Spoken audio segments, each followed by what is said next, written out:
Вториот по големина македонски езерски бисер, Преспанското езеро, продолжува да умира на очиглед на сите. Нивото на езерото во однос на истиот период лани годинава е намалено за 70 сантиметри, покажуваат последните мерења на УХМР.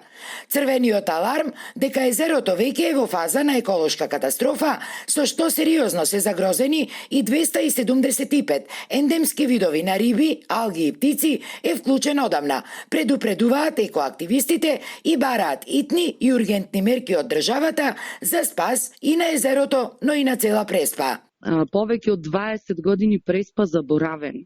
Значи ништо не се вложило. Освен донаторските програми на ЕУ, кои на каков таков начин придонеле и тоа малку што е инвестирано во Преспа.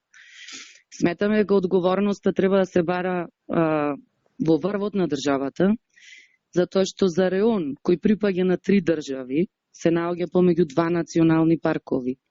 Прогласен е за заштитено подрачје.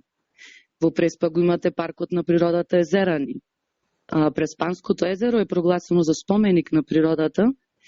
Сметаме дека државата треба да си поводи сметка, ова е проблем на сите нас кои живееме во оваа земја. Дека и општина Ресен е немојкна било што да направи, говори и последниот податок што владата со назнака итно на почетокот од годинава побарала општината да ги врати 84 милиони денари од наменската сметка, наменети точно за спас на езерото.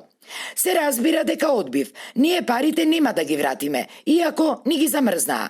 Тие пари се строго наменски и така и ќе останат, независно од евентуалните последици кои би ги трпеле како казна од владата, која очигледно прави се за парите да не се употребат за тоа што и се наменети. Ни изјави за Алфа ресенскиот градоначалник Јован Тозиевски.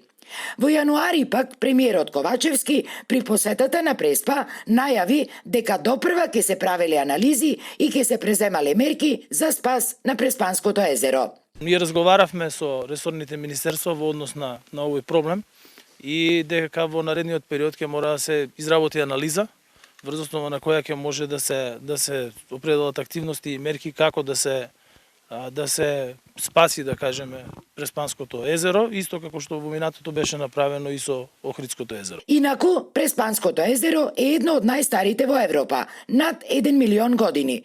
Во последниве години, на некои места, тоа е повлечено и до 3 километри, а сегашното ниво е 6,1 метри под нултата кота.